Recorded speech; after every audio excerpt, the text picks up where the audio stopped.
Yo, what's up, my peeps? We are back. I am Mark McDuffie, the owner of Aion Training and the host of the Live, Love, Lift podcast. That was my French accent since we're rocking those out today. And I'm joined by my co-host, Sean. What's up, Sean? Bonjour. Oh, man. Hell yeah. So, There you go, man. um, we want to jump in on a recent episode. We kind of dove into progressive overload. For those who don't know, progressive overload is basically the strategy in the gym, which is one of the most important. Which is every day or every week that I go, I try to make incremental increases on the exercise I'm doing. I.e., if one day you did a press with tens, then the next week you want to try to go to maybe 12s, or if Mhm. you did 5 reps at tens, then the next week you try to do 6 reps. And that is extremely important because your body, like, you make progress in the gym because your body is forced to adapt.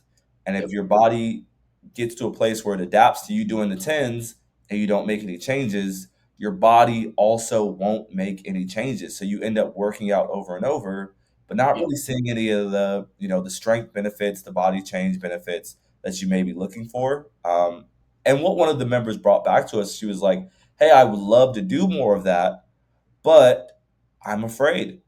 Mhm. And I think that's a very real thing that a lot of our members go to. So today, what we want to do is not only tackle how to progressively overload and make those incremental increases from a in a safe way, but also Yep. just navigating the fear that a lot of our members in the demographic we work with, which is people over 40, which are newer to the strength training atmosphere, how to navigate that so you can continue to make progress and feel really good in your body.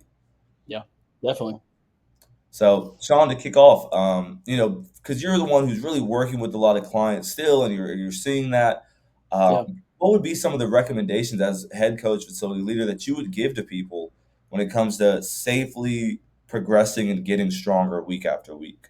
Yeah. I think it's such a great question. And it really comes to the heart of what we do from a programming standpoint. I think that what's been so neat is we've had a lot of success, baking that very question into the way we approach exercise selection and programming with clients. Because a lot of our clients come to us having, been pushed to a point of potential break. And so when they come, it's not only about rehabilitating the trust relationship between trainer and client, but also making sure, to 100% degree that it does not happen again. Yeah. So it's like there is a safe way to progressively overload. And I think the thing oftentimes that clients feel is that either something in the past has happened or they're just unfamiliar with some of the signs of stress the body will exhibit while it's, going through adaptation. And both of those things, different avenues, but I think we approach them the same way with a lot of success with our members. The first one, like I mentioned, is building trust. One of the things that I love about our gym is that for the majority of the time, you're working with the same trainer. We're not some huge space where I always make the joke you can get lost in a corner. It's like we're seeing everything, we're watching everything. And what we've had the pleasure and honor of being able to do is work with, the same people for long periods of time, and that only happens when there's rapport built and trust built.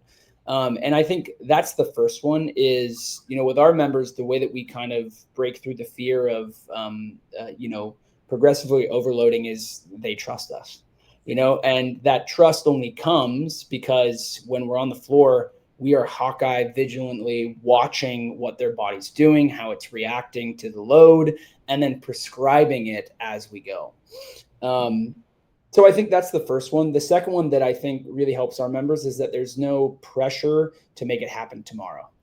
And that's a big thing as well. I always, say to clients like, listen, you have the rest of your life to get strong. Let's approach it, in that same vein.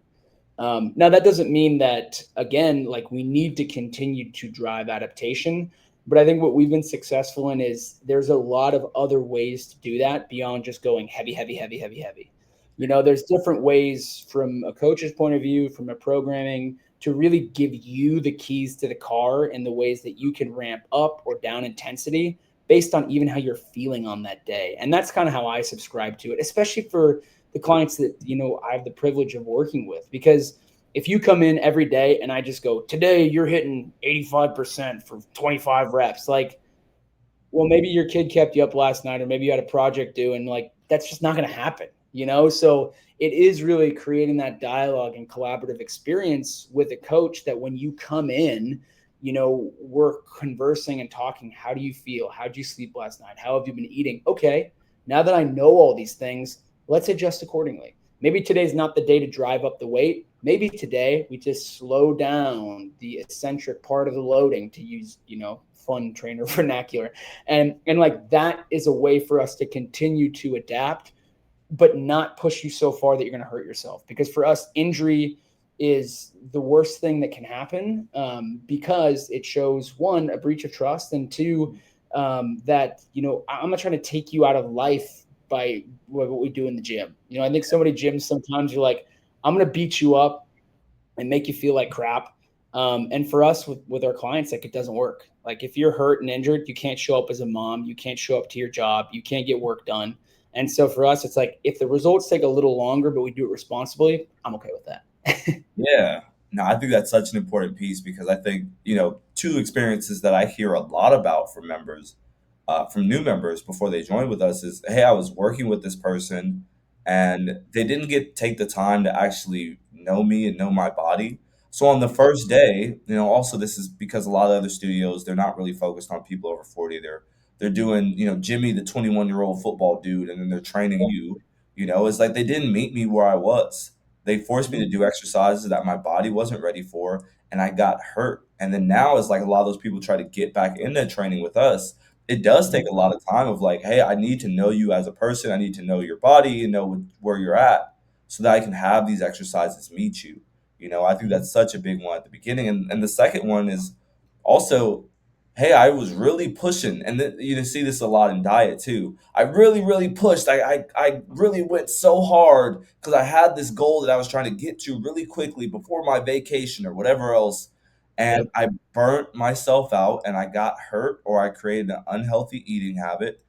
And Yep. now it's really hard to dig back out of that. And I think those two things are two of the biggest like roots of fear that I see with people. There's also some, fragility that gets thrown out there. Oh my God, you're 42, you're fragile now. It's like, no, shut Yeah. up.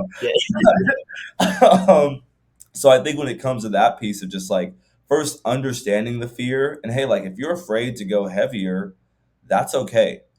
Yeah. That's completely normal. There's nothing Right. wrong with that. If you, for your own comfort and confidence, you say, "Hey, I think I need to stay at these 10s for 3 weeks because Yeah. that makes me feel safe." As coaches here at Ion, we're gonna understand We that. listen to that. Yeah. Yeah.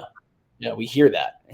Yeah, and we're also at the same time because we're still coaches, not just coddlers. We're gonna go, hey, I fully respect that. How about this? Let's make a plan on that fourth week. I want you to go to 15. I'm here to support you. And I think that's Right. a really big thing that, like, for clients, I want to open that up for prospective people as well. Feel comfortable to stay where you're at as you build that comfort and know that we're here to kind of guide you along that way. So when it does go back to just how to safely progress in that. I really think it is allowing yourself mild little pieces of discomfort every week, right? Yep. So that may be, hey, last week I went down just, this far on a squat. And then the next week, I'm going to try to go a little bit lower and see like how my knees doing today. Hey, last week Yeah. I did 5 with the 10s. This week I'm going to try 7. And if I don't get it, it doesn't matter. Right. It doesn't matter. The biggest thing is that, hey, like I'm just continuously trying to do a little bit more. Don't jump 20 pounds in 1 week, but just try and do a little bit more because at the end of the day, you do want results. You do want to continue to feel good in your body and just have progress when it comes to my joint health, my strength, and all those things that you talked about as well. I think Yeah. an important piece you talked about though that I want you to kind of go back to is that whole idea of like the lifelong strong piece of everything Yeah. and like how people should kind of address progressive overload from that like Yeah. Yeah, I think the big thing is just understanding that when you give, you know, one of my favorite things to talk about is like there are park bench goals and there are bus bench goals, right? Bus bench goals are, hey, the bus is coming at 12:05, so I got to be on the bus, be ready to get on the bus and go. And park bench goals is, hey, I'm sitting on a park bench, I'm throwing out breadcrumbs to pigeons, and I'm enjoying and relaxing.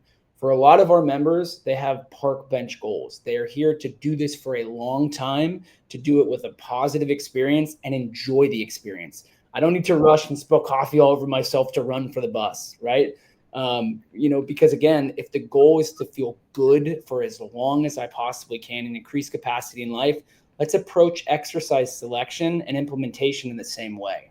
So I say that to say, if you have a long time to do something, all of a sudden the incremental jumps can be smaller. And that's the approach that we take. Instead of saying in 1 week, I need to add 20 pounds to my squat, in 1 week, let's add half an inch or an inch to the depth of your squat. And over the course of you consistently doing that and doing that and doing that, all of a sudden we've reduced the kind of discomfort of adaptation, but you're still getting the benefit. It takes a little while longer, but at the end of the day, it's less painful. The results are more lasting. And you've also, again, to say something we talked about a couple episodes again, I've gotten you to fall in love with movement again. Movement doesn't hurt. Movement's something that rewards me when I take the time to do it correctly. And so to your point, Marcus, like how do we progressively overload? It's just that it's person to person, right? It's not one size fits all. So, within a week, within a month, like as the trainer on the floor, at our space, like I get the luxury and the pleasure to work with people and say, how do you want to get better? Here's how we can get you better. And then give them the tools to help them become independent in that as well. Yeah. Right. And I think that's the fun part. That's the funnest part of what we do is like, how do I make you a more intelligent mover, more intelligent lifter so that you have the power to adapt at your pace? You're not on my pace. You're not on anybody's else. I'm here to support you, encourage you, give you that coach push. But at the end of the day, you know what it takes to get better. And I'm helping you with that. So you get to control the speed. Yeah, I think that's such a big piece too that we get a lot is, a big thing for us, and we've talked about this, is we don't want members to come to us and go, how much should I do? Right. Right? I want you all to become comfortable because the way that we have conversations, that we coach you up, where you go, hey, last week I did this, and this week, based on how my body's feeling, how I slept, I'm going to do this week. And that might be a little bit more, that might be the same. And some weeks, it may be, hey, I got to pull it back a little bit. And that's what smart, intelligent lifting is. And that's what we Yes. want for all of our members, for you all to feel confident, to feel comfortable, that you're supported, but you're still having autonomy and growth within that whole Yes. lifting journey. So, Totally. all right, my peeps. Well, that's all for this week's episode. If anybody has any questions on how they want to progressively overload for them, just pop Yep. it over to a coach, send us an email or a text. We'd love to help you out. For my peeps that are with us in the gym, you already know it. We will see your lovely faces very soon. And for my peeps that are like, my buddy sent me this podcast, and these dudes are pretty rock. They rock pretty hard. You can check us out more at www.iontraining.com and hop on a call with the coach to see if we would be a good fit and you can start your fitness journey the right way. All right, see you all next week.